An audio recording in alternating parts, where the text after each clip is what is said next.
एक सनसनीखेज मामले ने पूरे इलाके में हड़कंप मचा दिया है। फाजिला जबीन की मौत को लेकर अब नया मोड़ सामने आया है। गले पर संदिग्ध निशान मिलने के बाद परिजनों ने हत्या की आशंका जताई है, जिसके चलते पुलिस ने कब्रिस्तान से शव को बाहर निकालकर पोस्टमार्टम के लिए भेज दिया।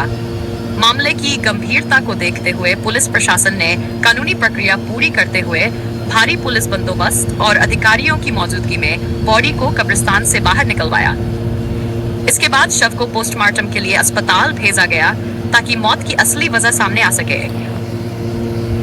सूत्रों के मुताबिक मामले की निष्पक्ष जांच के लिए सीबीआई की मौजूदगी में जांच प्रक्रिया किए जाने की बात सामने आ रही है। वहीं पुलिस हर एंगल से मामले की जांच में जुटी हुई है। अब सभी की नजर पोस्टमार्टम रिपोर्ट पर टिकी हुई है, जिससे यह साफ हो सकेगा कि फाजिला जबीन की मौत आत्महत्या थी या फिर इसके पीछे कोई बड़ी साजिश छिपी है। 26 रोजी 00:20 वाजता जी मृतक आहे फाजिला जबीन जुबेर शेख वय 19 वर्ष आहे तिचं। तिला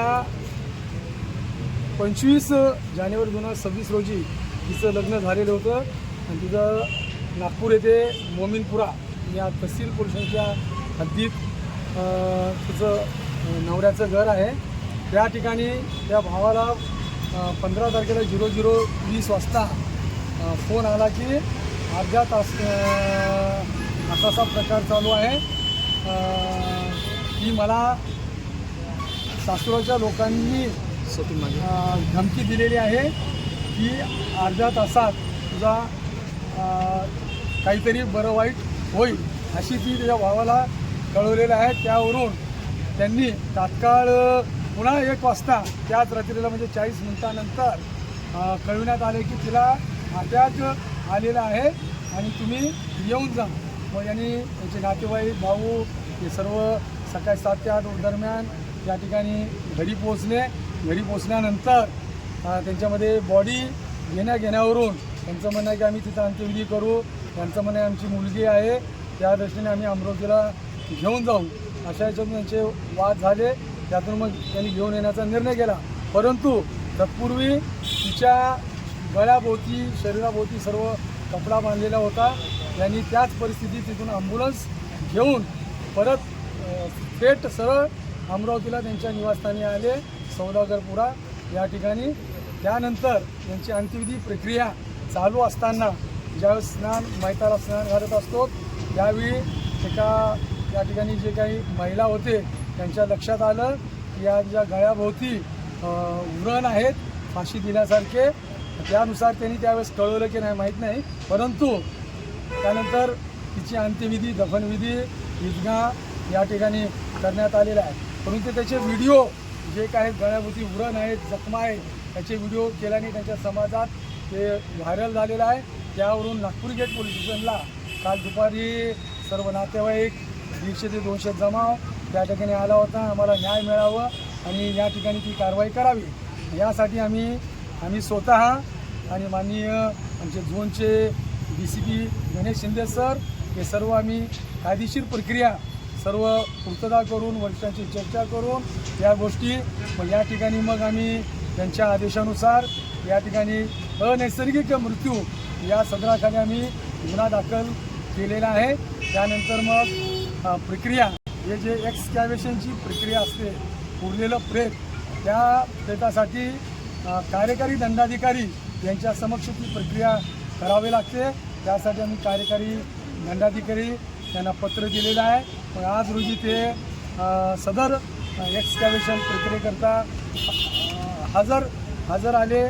त्यामध्ये आम्ही शासकीय पंचसुद्धा वनसंरक्षक प्रादेशिक विभाग यांचे 2 पंच बोलावण्यात आलेले आहे।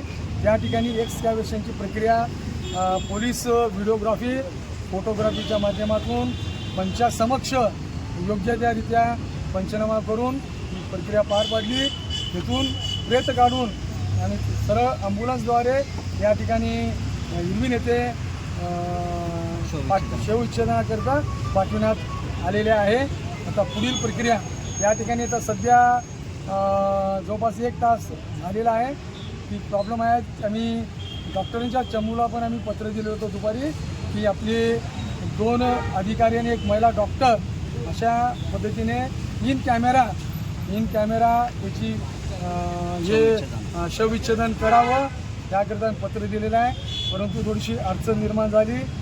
या फॉरेन्सिक डॉक्टर असतात ते एक्सपर्ट असतात, त्याच्यामुळं या ठिकाणी आज रणजित राठोडे त्यांचे एकच डॉक्टर आहेत, पण ते वाशिम या ठिकाणी गेल्याचे CS साहेब आणि ॲडिशनल त्यांचे या निर्वाणी साहेब यांनी कळवलेलं आहे.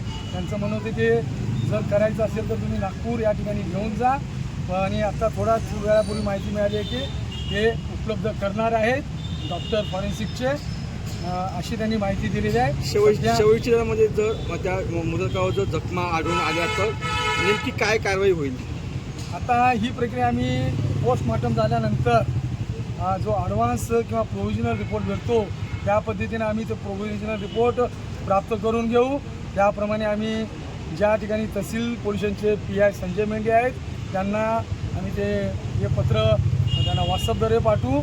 त्याचे अवलोकन करून ते पुढील जी काही असेल, ज्या पद्धतीनं स्ट्रँग्युलेशन असेल किंवा इतर काही प्रकार असेल ते पोस्टमॉर्टम केल्यानंतरच तो निष्पन्न होईल. त्यानंतर पुढील प्रक्रिया कायदेशीर जी काय असेल ती त्यांनी गुन्हा नोंदवतील. बाकीच्या हे जे ED अकस्मात मृत्यू आहे याचे सर्व कागदपत्र आम्ही जे काही कालपासून केलेलं आहे ते सर्व पत्रव्यवहार सर्व कागदपत्र आम्ही त्यांना सुपूर्द करू.